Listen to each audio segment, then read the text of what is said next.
ल good morning है सबैजनालाई।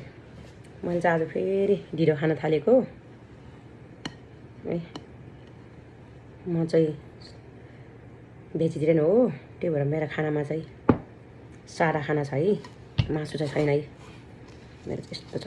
यो चाहिँ मुसुको दाल चाहिँ, यो चाहिँ भिन्डीको ग्रेभी खान थालेको है।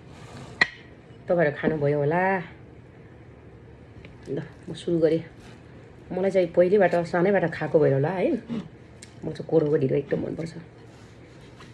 खाएँ, सुरु गरेँ। मिठो छ।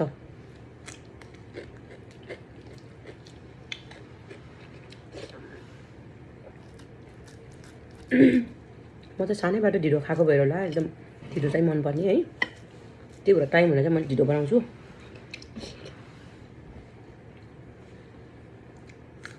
लसुन,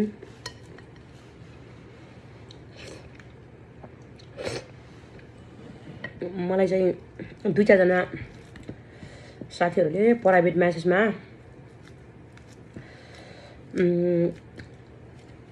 ओरिजिनल भिडियो बनाउनु मन लाग्छ, तर क्यामेराको अगाडि बोल्नै डर लाग्छ, के बोल्ने हुन्छ। कसरी बोल्न सुरु गर्नुभयो तपाईँ भनेर म्यासेज गर्नुभएको छ क्या होइन। म 4-5 जना साथीहरूलाई चाहिँ मैले चाहिँ यही भिडियोबाट भन्छु है। म पनि भिडियो बनाउनु थालेको धेरै भएको छैन होइन, 1 महिना जस्तो हुन थाल्यो। धेरै भएको छैन मेरो नि होइन।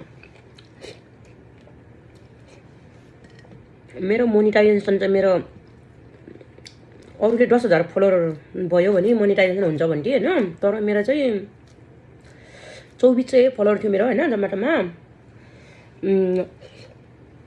मोनिटाइजेसन हुँदा चाहिँ मेरो 24 फलोवर थियो, अनि 2 महिना पहिलेबाट मेरो मोनिटाइजेसन भयो हो।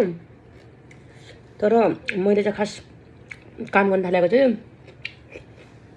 1 महिना जस्तो भयो है। भिडियो बनाउन चाहिँ नलजाउनु होइन। अब जे आउँछ त्यही, जे गर्नुहुन्छ त्यही बनाउनु न। अब मैले खाना खाएको भिडियो बनाएँ अहिले होइन, कहिले म कफी खाएको भिडियो बनाउँछु है, कहिले बाहिर हिउँ भएको। सुरुमा त अप्ठ्यारो हुन्छ है, मलाई नि कस्तो अप्ठ्यारो हुन्थ्यो। मैले पहिला यस्तो बोलेर खासै मैले भिडियो बनाउँथिनँ होइन, अनि मलाई पनि सुरुमा कस्तो अप्ठ्यारो लाग्थ्यो।